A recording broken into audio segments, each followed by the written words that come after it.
So far, we have considered individual languages. Now, suppose we already have two regular languages. Can we combine them to form another language? Yes, we shall discuss in this lecture the three fundamental operations called the regular operations. Union means taking every string belonging to a language A and every string belonging to the language B. The first operation. Combine them. If a string belongs to either language, it belongs to the union. The concatenation. Concatenation joins two strings together. Take one string from A followed by one string from B. The combined string belongs to the concatenated language. Coming to the third operation, that is clean star, its operation is different. Instead of combining two languages like here A, B have been considered, in this one it only considers the same language. It repeatedly joins the strings from the same language. The repetition may occur 0 times, 1 times, 2 times, or many times.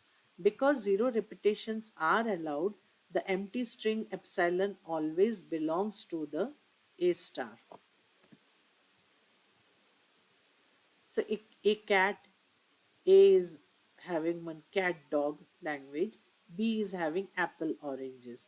So in the union, it will be cat dog apple orange because just combine both the collections. In concatenation, if A is equal to AB, B is equal to 0, 1, then the concatenation of A and B will produce AB 0, 1. If, for example, if A is equal to AB, A is equal to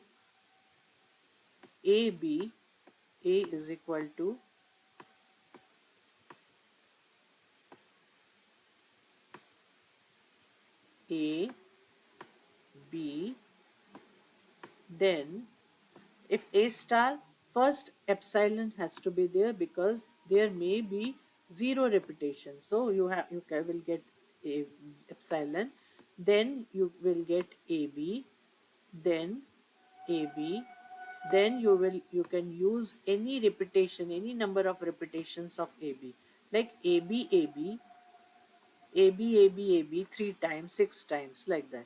So the empty string is always present. Why? Because zero repetitions is always allowed. So these three operations are called the regular operations because whenever we apply them to regular languages, the resulting language is still regular. This slide demonstrates how these three operations actually using the actual languages. I explain the union here. If the union is having A is equal to language good bad, B is having a language with boy and girl. Once you do a union, it resulting language, every string good boy appearing in either language is included. So what is the difference between concatenation and the clean star?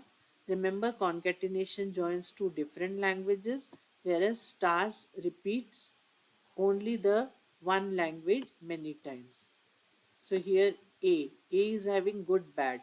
So in this whole set, you will never find a boy and a girl. Why?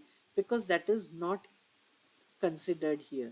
It is only considering the repetition of the words from A. So concatenating, take one string from A and take one from B, join them together. The clean star, as we told, it is having a zero repetition, so results in an epsilon. So let me remove this. So that's why you have got here the first one as epsilon and then one repetition, two repetition and continuously. So if A equal to 0, if A is equal to say if it is A is equal to 0, then A star will be, first we have to write the epsilon, then we have to write the repetition, that is for one repetition, then two repetition, that is 0 0, then 0 0 0. So like that we will be doing for the star, that is the clean star.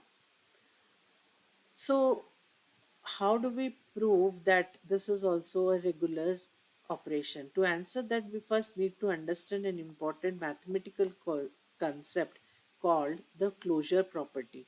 The word close doesn't mean that something is shut or locked. Instead, it means when you perform an operation on the set elements of a set, the result still belongs to the same set.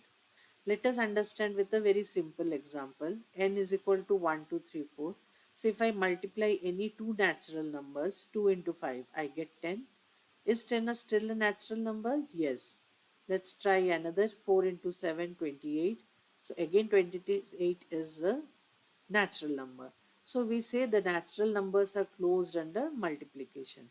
Now consider division. 1 divided by 2. It gives 0.5. Is it a natural number? No. So we say natural numbers are not closed under division. So we connect this idea with the automata theory. Our question is, if we combine two regular languages, do we still obtain another regular language? Fortunately, the answer is yes, and this beautiful property is called the closure property of regular languages. Let us see why regular languages are closed under these operations.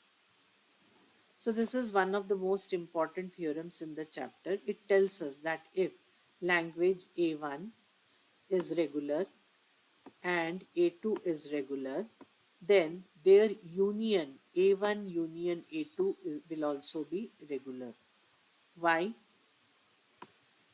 Because if we already have an automaton recognizing A1 and another automaton recognizing A2, we can build a new automaton that recognizes the union. Think of it as a teamwork. Instead of solving the problem from scratch, we combine two existing machines, the automation machines. So this new machine is called M3.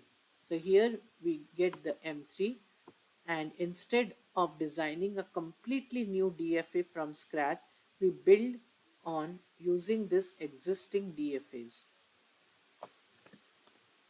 But how many states will this new DFA require? This slide answers very practical design question. Suppose machine M1 has 3 states and the machine M2 has 4 states. So one is having 3 states, another has having the 4 states. Then total combined machine will have how many states? Let us think carefully. The new machine must know the current state of M1 and the current state of M2 at the same time. So the combined machine must remember both. So every state of M1 can combine with every state of M2. So if M1 has K states, K1 states and M2 has K2 states, then the number of states we have is, if for M3, the new one will be K1 into K2. This is simply the fundamental principle of counting. So this is what if M1 is having Q naught Q1, M2 is having P naught P1 P2. Then the pairs formed will be Q naught P naught Q naught P1 Q naught P2. Again, with Q1 of M1, we will form combination with the M2, that is Q1 P naught, Q1 P1 and Q1 P2. So this is probably the most useful slide for learning the DFA design. How do I know whether a DFA needs 2 states, 3 states or 6 states? The answer is surprisingly simple. What information must the machine remember? We have discussed in the previous lecture as well. Even number of zeros. So what information must be remembered? Only the number of the zero is even or odd. So there are only two possibilities, so 2 states. Now consider the strings ending with 1. So that means the possibility is either it ends with 1 or it doesn't end with 1. Okay, so the last symbol red. So you just have to read the last symbol. It will be either 0 or again 1. So therefore 2 states. So the key message is the number of states depends on the number of distinct situations the automaton must remember. So now let's examine a slightly complex language.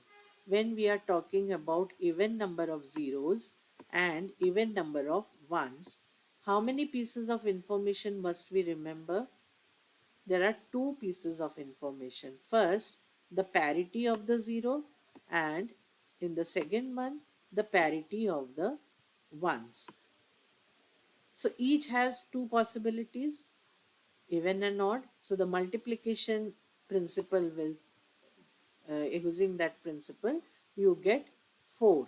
So the minimum DFA requires 4 states. Now let's increase the complexity with another example where we are having two conditions, even number of 0 and number of ones divisible by 3. So in the first one, even number of 0, again there is a parity of two possibilities, even or odd, two options, whereas number of ones divisible by 3 is having three options, that when the remainder is 0 or 1 or 2. So total how many? 2 into 3, that is the 6 states. So the key message is never guess the number of states, derive it from the information that must be remembered. So this is the slide I want you to remember for from the today's lectures. A DFA requires one state for every distinct piece of information it must remember. That is the entire philosophy behind the DFA construction. Mathematically, the minimum number of states is the product of all these possibilities for each independent property. This idea comes from the fundamental principle of counting, which you already have studied in discrete mathematics. Now, finally, we see two DFAs become one DFA. So, this is the M1 machine 1, this is the machine 2. The machine 1 accepts odd number of zeros, machine 2 accepts even number of ones. So here we are have to go design the M3 using the union of the two languages L1 and L2. So after, how do you combine both these machines? Each state of M3 contains one state of M1 and one state of M2. So this state means M1 is here while M2 is here. So every transition updates both the machines simultaneously. So you take the Q0 and then Q2, then the Q0 and then Q3. So here you get Q0 Q2, Q0 Q3. Similarly Q1 Q2 and then Q1 Q3. So you are having this combination another state. So the combined DFA behaves like two DFAs running in parallel. So here if you see the final state here is Q1. Q1 is for your odd number of zeros. So wherever you have the Q1 here, write it odd 0. Any other place you have Q1? Yes, Q1 odd 0. In the second one, what is the final state? Q2. Q2 is for even number of ones. So here Q2 is there, write down even ones. Here Q2 is there, even ones. Okay, so the very first one will always have even 0 and even 1. So similarly, if you see here, let me remove the other inks. If you see here, even 1 and even 1. So that means only the parity of the 0 is changing when there is a transition from the this state to this state. So that means the 0, when you are having a 0 input at these states, then the parity is changing irrespective of ones. Similarly here if you say the ones parity is changing, so we will have a transition with 1 as input. Here even 0 and odd 0. So the 0 parity has changed. So right here the transition with the 0. In this diagram we have just combined. We are not talking about any final state. Why? Because we have not yet defined the language for this automata. Correct? It is just the combination. Now in the next slide we will see how the combined DFA behaves if you are having a particular language defined, the rule defined for it. So this right explains an important difference with or and and. So if you see here, there is a or here, and here there is an and, correct? So if a string is accepted with either the condition is satisfied, that is for the or. So if odd number of zeros are there, the odd number of zeros, so here you have odd number of zeros, here odd number of zeros, correct? So these two will be final. Or even number of ones, so even number of ones you are getting here and here, so that's why these two are also final states. So combining all the three are final states, this one and this one. Now coming to this odd number of zeros and even number of ones, so odd number of zeros and even number of ones. This combination you will find only here. So we are having here only this as the final state. Again here either odd number of zeros or even number of ones, but not both together. So just check the conditions what we have written here and then choose the final state. In the assignment, I encourage you not to copy these answers from the internet. Instead, apply today's design method, identify what the automaton must remember, count the possibilities, create the states, only then draw the transition. That is exactly how the computer scientists design automata. So complete these three assignments. So far, our automata has been deterministic. Has always been exactly one transition for every input symbol. In the next lecture, we shall study non-deterministic finite automata. At first, NFAs appear magical. A machine seems to explore multiple possibilities simultaneously. By the end of the lecture, you'll understand why every NFA has an equivalent DFA. That marks the beginning one of the most elegant topics in the theory of computation. If you found this lecture helpful, try solving today's assignment before watching the next lecture. Learning automata is not about memorizing diagrams, it's about understanding what information a machine must remember. In the next lecture, we'll explore non deterministic finite automata NFA and discover why they are powerful yet equivalent to the DFAs. Thank you.